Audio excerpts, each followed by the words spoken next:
ada ilmunya, harus tahu tata caranya yang dianjurkan dan kaifiahnya.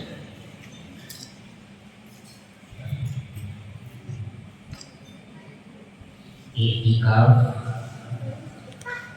secara bahasa Arab itu adalah luzum syai'i walau syarra, menetapi akan sesuatu sekalipun sesuatu itu adalah hal yang tidak baik. Ini namanya i'tikaf secara bahasa. Karena di dalam ilmu pasti ada secara bahasanya dan ada secara makna syar'inya, ada makna bahasanya, ada makna syar'inya, ada makna bahasanya, ada makna istilahnya. I'tikaf kalau kita melihat makna bahasanya, makna secara bahasa Arabnya, lugawinya,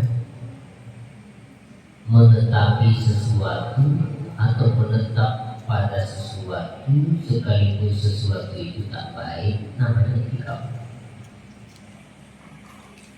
Apa saja kita lazimi. Kalau kita melihat makna bahasa Arabnya secara lugawinya, maka maknanya adalah imsak, menahan. Apa saja yang kita tahan, bahasa Arabnya saum, puasa. Inni nazartu lirrahmani sauman falan ukallima al-yawma insiya. Sayyidah Maryam, ibunya Nabi Isa alaihissalam, dalam Al-Quran, inni nazartu lirrahman, sungguh saya bernazar, artinya saya bernazar kepada Allah, an la ukallima al-yawma insiya. Ini nazar tulir rahmani sauman, saya bernazar kepada Allah untuk berpuasa. Puasa apa? Tidak akan berbicara kepada manusia pun, kepada orang-orang pun dalam satu hari. Jadi puasa dengan cerita. Jadi maknanya puasa bukan puasa tidak makan tidak minum, artinya puasa tidak berbicara. Dari sini kita bisa ambil puasa di situ bukan makna syar'i tapi makna bahasa Arab, yaitu menahan dirinya tidak berbicara kepada orang selama satu hari. Sehari belum. Ini namanya makna lugawi. Jadi apa saja kalau kita tahan, maknanya bahasa Arabnya ya saum, puasa. Tapi bukan itu yang dikehendaki, bukan makna bahasa Arabnya, bukan makna lugawinya, tapi yang dikehendaki adalah makna syar'i, makna syariatnya.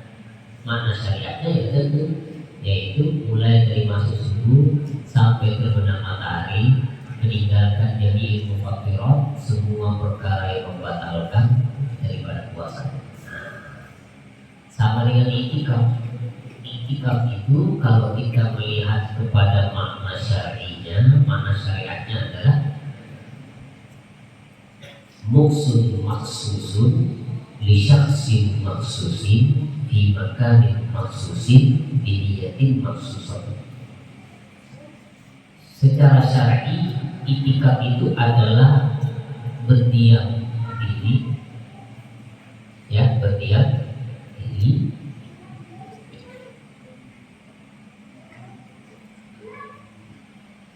di tempat yang tertentu dengan niat yang tertentu. Jadi berdiam pada satu tempat, diamnya itu diam yang tertentu, orangnya pun orang yang tertentu, di tempat yang tertentu dengan niat yang tertentu.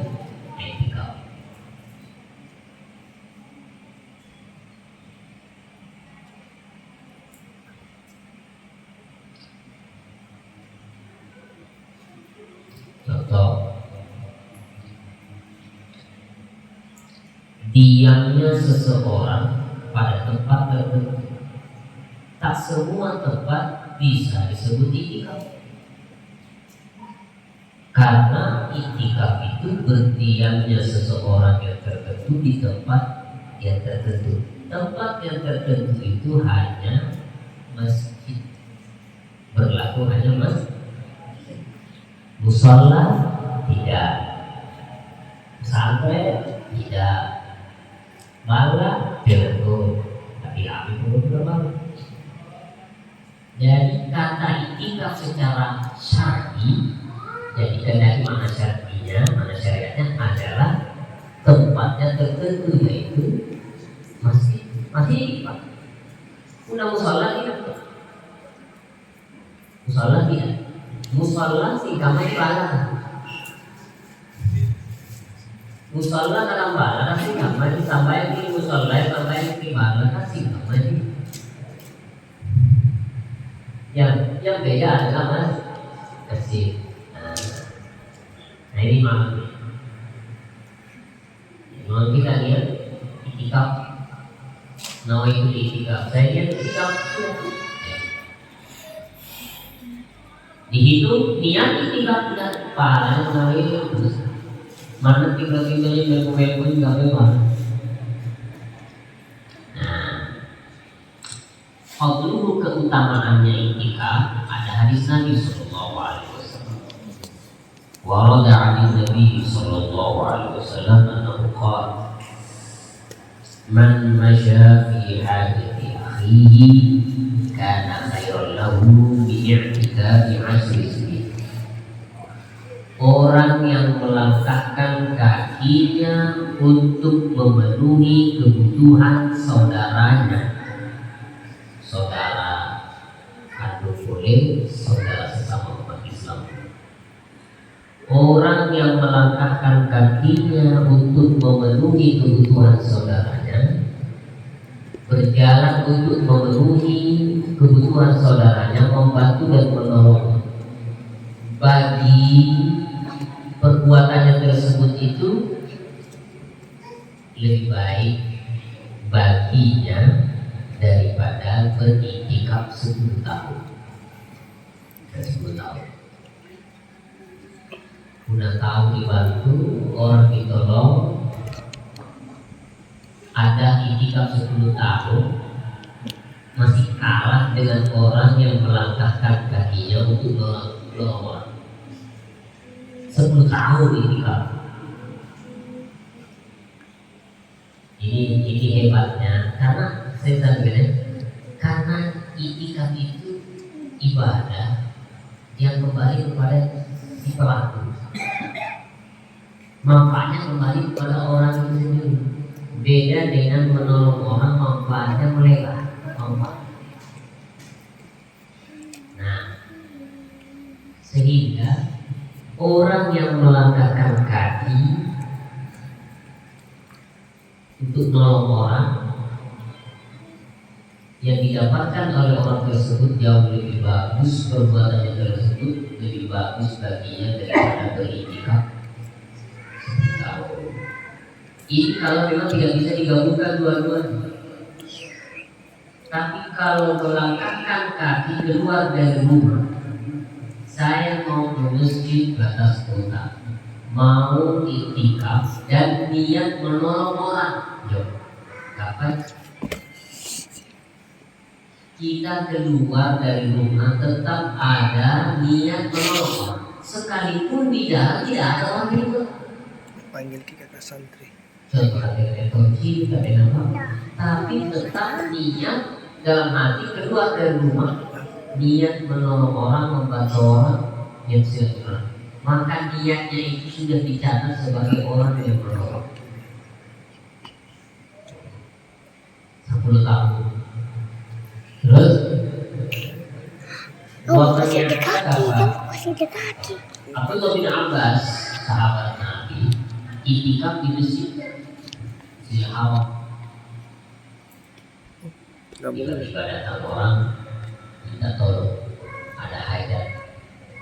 Lalu beliau meninggalkan itikaf, lalu keluar, lalu mengatakan, i'anatul muslim khairun min i'tikaf fi hadzal masjid. Menolong orang masih lebih bagus daripada i'tikaf di masjid ini. I'tikaf di masjid ini sudah harus dari masjid ini. Ini menandakan kita yang hadir ini jangan hanya fokus kepada ibadah yang kembali manfaatnya kepada kita, tapi pikirkan juga kepada ibadah yang manfaatnya melebar ke orang lain, seperti memberi makan orang, itu manfaatnya lebar, memberi minum orang, memberi iftar buka puasa kepada orang, membantu yang susah dan lain sebagainya. Kemudian Nabi melanjutkan, wa man i'takafa yawman idlo awal billahi azza wa jalla ja'alallahu bainahu wa bainan nari salamatan. Orang yang beriktikaf satu hari yauman semata-mata karena Allah, dari Allah akan menjadikan antara dirinya dan api neraka salah satu 3 jurang, 3 parit. Artinya orang yang beriktikaf satu hari,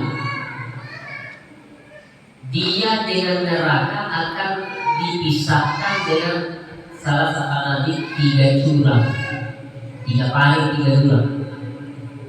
Kullu hadab, setiap satu paritnya, setiap satu jurangnya itu adalah ab'ad mimma baina safiqain, adalah lebih jauh daripada antara langit dan bumi. Baina safiqain, safiqain lapis langit, lapis bumi dipisahkan. 3 jurang, satu jurangnya lebih jauh dibanding langit dan bumi. Masya Allah. Ini sehari, ini malam 21, 30. Kalau itu Nabi bersabda, "Ni'takafa 'ashran fi Ramadan, kana kahajjataini wa umrataini." Orang yang beriktikaf 10 hari di bulan Ramadan, khususnya 10 terakhir bulan Ramadan, maka yang dilakukan oleh orang yang muktakif tersebut, orang yang beriktikaf tersebut 10 terakhir Ramadan itu seperti melakukan 2 haji dan 2 umrah. Haji wa umrah, 2 haji 2 umrah. Luar biasa ini. I'tikaf. I'tikaf itu tidak harus jalan siapa 5 menit. 5 menit masuk sholat sunnah, tahiyatul masjid, masuk angkat kaki langsung niat. Nawaitu i'tikaf di hadal masjid dan i'tikaf di masjid ini karena dulu sholat tahiyatul masjid lalu keluar, itu sudah dapat. Dan anak-anak panggil di kamu. Paling sedikit masanya adalah melebihi kadar tumaninah, kadar subhanallah, 5 menit, 10 menit. Yang penting hadir hatinya berniat. Makanya jangan sampai lupa itu, kalau orang masuk masjid sebelum apa-apa hati sudah tergetar di hati kita. Saya lihat i'tikaf di masjid ini kalau. Bahkan ada ulama menganjurkan kepada kita seperti ini. Nah, jangan berniat beriktikaf sunnah, tapi nazar i'tikaf supaya jadi wajib. Contoh, malam ini mana ada amal pulang, malam besar. Dan niatkan, saya niat saya bernazar i'tikaf di masjid Batas Kota sebentar malam. Nazar. Apa yang asalnya i'tikaf itu adalah sunnah. Ketika dia bernazar i'tikaf, maka i'tikafnya menjadi wajib. Nah, kalau wajib berarti sama dengan 70-40 di luar Ramadan. Nah, dapat dari wajib tidak niatkan nih, nanti niatkan nih sunnah kan. Dia niat nazar i'tikaf. Dia nazarkan berarti menjadi wajib. Kayak haji. Orang kalau sudah haji 1 satu kali maka gugur kewajiban. Tapi kalau dia bernazar haji lagi, kalau laku tanahku saya nazar akan haji, maka hajinya menjadi wajib lagi. Karena hukum asalnya, tapi karena nazar. Jadi kita yang kami malam 25 tanggal malam 23 saya niat itikaf, saya bernazar itikaf nanti malam di masjid, maka menjadi wajib itikafnya maka sama dengan karena kaman ada sebaiknya fardhu, maka sama dengan melakukan 70 fardu di luar Ramadan. Ini hebat. Makanya ada ulama guru kita mengajarkan puasa Syawal setelah Ramadan niatkan di bulan Ramadan, karena berniat kebaikan dalam Ramadan dilipat ganda.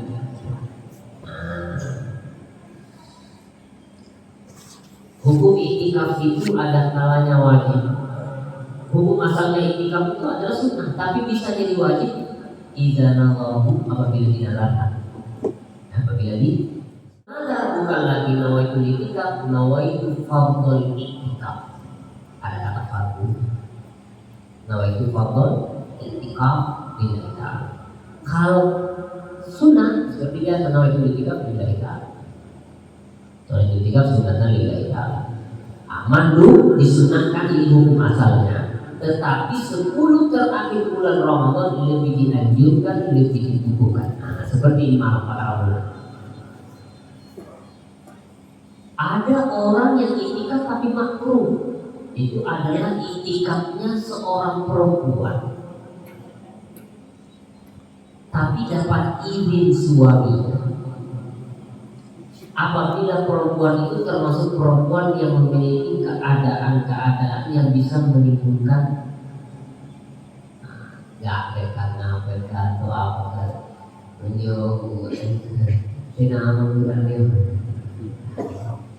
masih ada ini tikam jadi main itu anak muda mentara karena mentara dia mentara begitu ya. Ya saya itu duluan. Saya berceramah yang dulu gue mentara. Tapi dengan catatan aman kita. Makruh.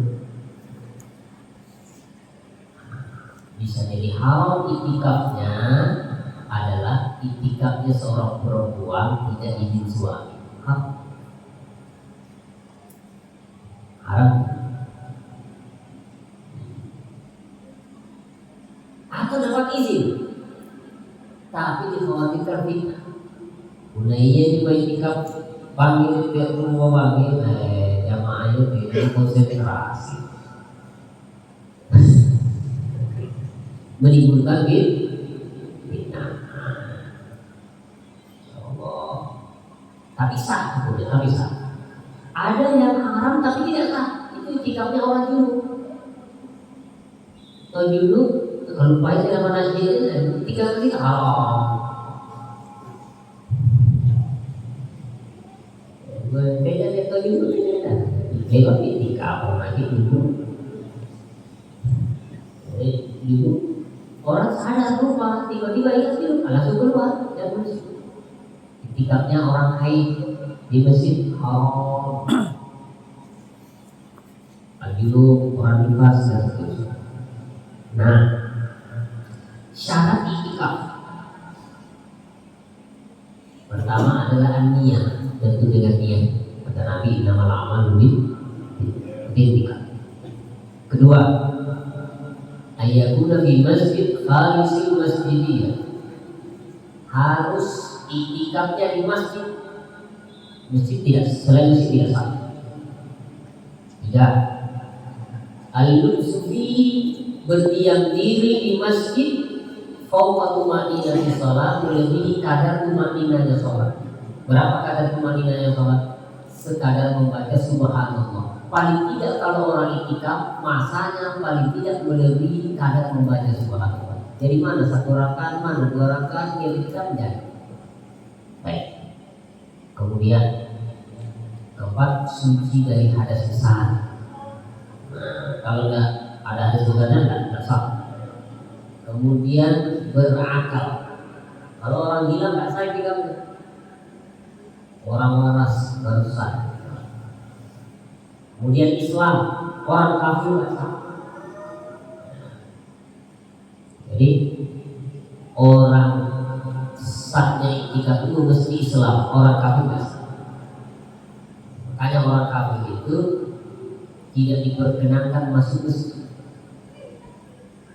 Orang kafir tidak diperkenankan masuk masjid non-muslim kecuali dua syarat. Kami biasa tuh lihat kerja apa? Non-muslim diundang untuk hadir acara di masjid. Nah, orang kafir tidak diperkenankan masuk masjid kecuali dua syarat. Syarat pertama, harus ada izin orang Islam. Dalam hal ini adalah panitia masjid, ada izin. Kedua, ambil fitnah, aman dari fitnah. Nah, aman dari fitnah artinya tidak ngira fitnah. Contoh ngira orang atau apa, pokoknya aman dari fitnah. Kalau di Singapura, orang kafir itu saya betul di sana, orang-orang non-muslim itu diizinkan masuk mana? Ke masjid. Supaya apa? Orang bisa mengenal orang Islam. Caranya untuk berdakwah kepada mereka supaya dia Islam kayak apa. Kamu udah bilang masih kan tidak resik. Tapi dengan catatan aman dari fitnah. Kecuali Masjidil Haram. Kecuali Masjidil Haram sama sekali tak boleh bagi orang non-muslim. Masjidil Haram.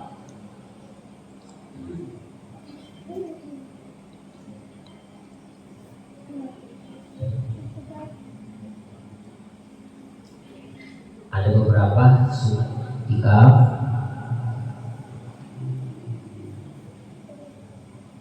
Perkara yang membatalkan itikaf ini pertama adalah haid. Tiba-tiba itikaf datang haid, batal itikaf. Yang kedua, murtad seketika batal itikaf. Janabah, junub, orang kok tidur di masjid tiba-tiba junub ini. Ini itikaf itu kan sebelum batal itikaf. Atau datang mampu orang mampu dengan cara disengaja minum apa sehingga dia mampu hilang akal, batal itikaf. Kemudian sunnah itikaf adalah ayat tukal makruh wa lebih meninggalkan hal-hal yang makruh, hal-hal yang tidak baik dan hal-hal yang sia-sia. Kan dia tahu dia itikaf, tapi karena hamil masih karena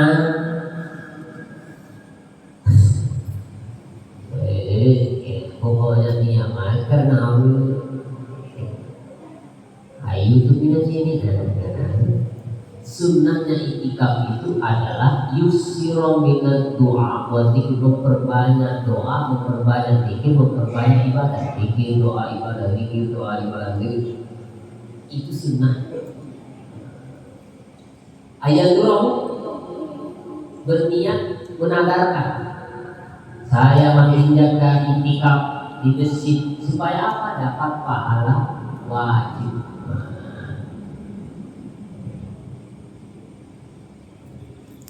Dan beberapa sunnah-sunnah yang lain. Nah, ini sekelumit yang bisa saya jelaskan tentang itikaf. Mudah-mudahan sebelum terakhir ini menjadi berkah bagi kita semua. Saya kira sudah semua mengaji ini. Bismillahirrahmanirrahim.